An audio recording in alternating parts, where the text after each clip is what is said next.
But, Terrebonne Parish, didn't really get a lot of flooding. There was some flooding, but Rita is where the major flooding happened in Terrebonne Parish. Katrina was more, some inland flooding in the lower parish, a lot of wind damage, but, not per se flooding.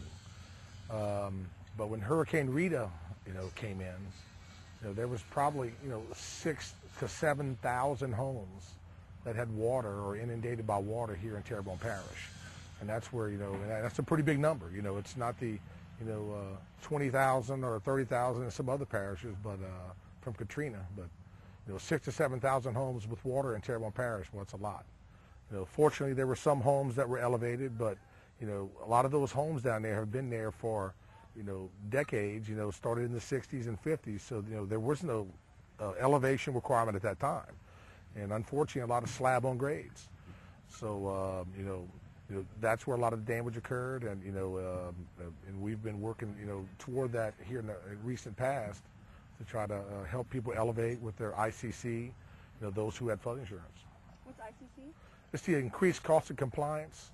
If anyone who has a flood insurance policy, if they receive substantial damage or have been determined to be substantially damaged, and they can get up to $30,000 to help elevate or demolish their house or relocate their home.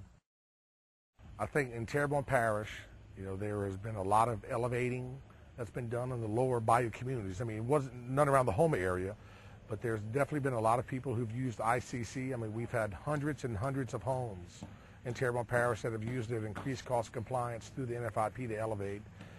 Well, I know that there was right at 2,500 homes out of that 6,000 to 7,000 that had flood insurance and did receive flood insurance monies.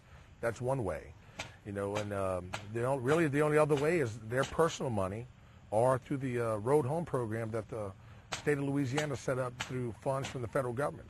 That's it.